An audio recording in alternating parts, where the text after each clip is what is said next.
Hai Sobat RL Chess, kejuaraan dunia Visa Random 2022 dimulai tadi malam waktu Reykjavik, Islandia. Nah, di hari pertama ini seru banget karena Magnus Carlsen harus berhadapan dengan Hikaru Nakamura.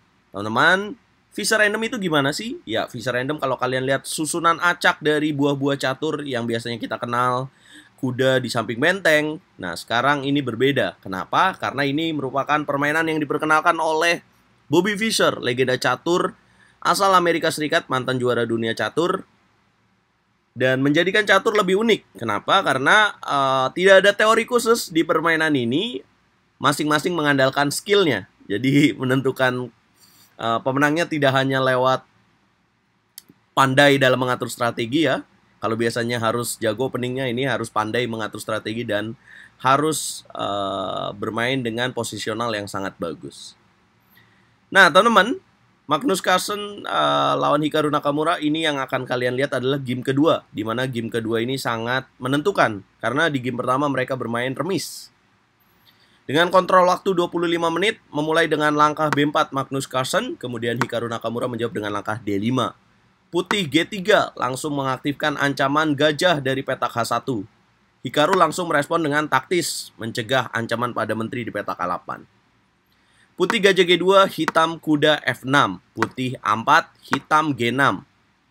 Putih kuda F3, hitam kuda A6. Mengincar pion di petak B4, langsung dijaga gajah ke petak A3.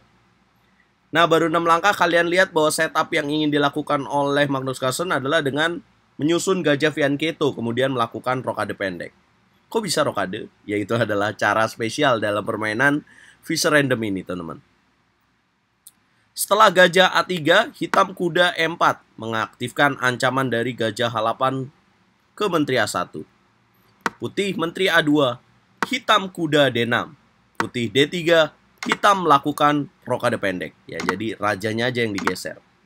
Gimana kalau misalkan mau lakukan rokade panjang? Maka gajahnya diaktifin dulu, kemudian rajanya tinggal digeser aja.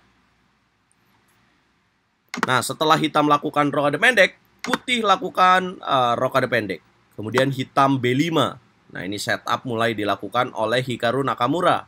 Dia mencegah petak C4 supaya menterinya tidak berkembang.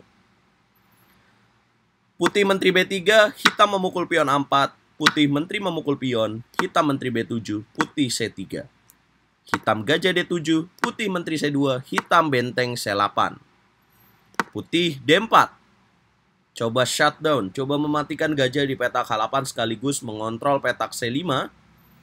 Hitam kuda C7, putih kuda B D2, hitam kuda C ke petak B5, putih gajah B2, dan hitam gajah F5.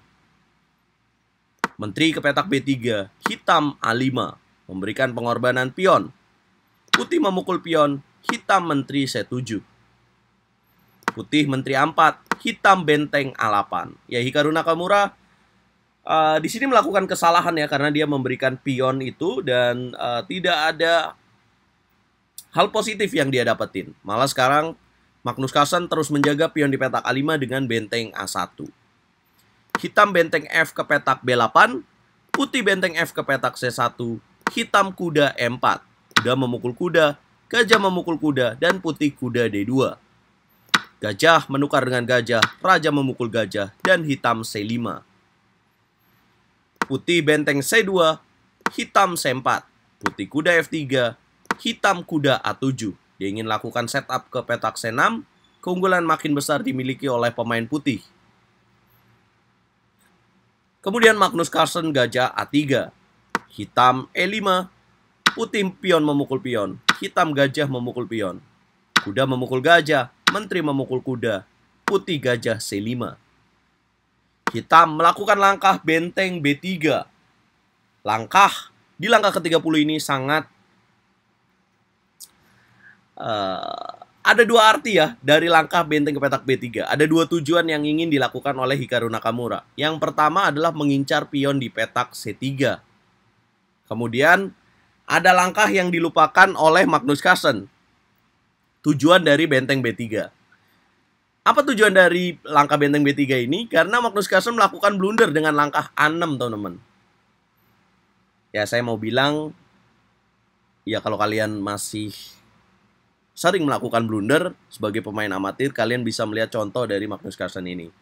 Apa artinya? Even juara dunia catur 5 kali pun bisa melakukan blunder yang sangat-sangat mendasar, teman-teman. Karena setelah langkah A6, tahukah kalian apa yang harus dilakukan oleh pemain hitam? Yap, adalah langkah menteri ke petak E4. Magnus lupa bahwa bentengnya bisa kena karena sekak, forking. Menteri sekak ke petak E4 tidak hanya mengancam raja, tapi benteng juga tertutup penjagaannya dari menteri ke petak A4. Dan Magnus sangat menyesali kejadian ini. Ya, walaupun Magnus masih bisa melanjutkan dengan raja G1, hitam menteri memukul benteng jelas sangat berat bagi pemain putih. Magnus lanjutkan dengan menteri D7. Hitam menyederhanakan permainan dengan benteng B1.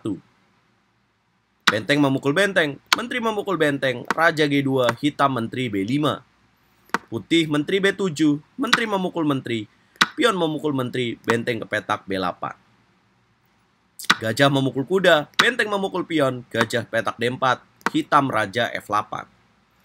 Putih G4, hitam raja E7, putih G5, raja ke petak E6, putih F3, hitam benteng B1, putih E3, hitam raja D6, putih raja G3, hitam raja C6, putih raja F4, hitam benteng F1, putih H4, hitam raja B5, Magnus Carlsen menyerah di game kedua. Kenapa? Karena kalau dilanjutin dengan raja E5, maka Hikaru Nakamura akan lanjutkan dengan benteng F3. Raja memukul pion di petak D5, akan ada benteng H3. Perlahan tapi pasti pion di petak pion milik Magnus Carlsen akan jatuh semua, teman-teman. Apabila raja D6, benteng memukul pion, raja ke petak E7, akan ada raja ke petak C6, raja memukul pion, maka benteng ke petak kemana aja menang si raja ke petak D5. Apabila raja ke petak F6, maka akan dilanjutkan dengan benteng H5. Posisinya akan suksuang ya bagi pemain putih. Ya, saya rasa pun teman-teman bisa melanjutkan ini ya untuk menjadikan sebuah kemenangan. Nah, jadi apa kesalahan Magnus Carlsen? Kesalahan Magnus Carlsen ya tadi, tidak melihat bahwa benteng B3 bukan hanya mengancam pion, tapi juga mengancam menteri ke petak E4. Ini seperti trik yang sering kita lihat kalau Hikaru Nakamura bermain catur online. Apa yang harus dilakukan pemain putih? Langkah lebih bagusnya menurut Evolution Bar adalah benteng ke petak D2.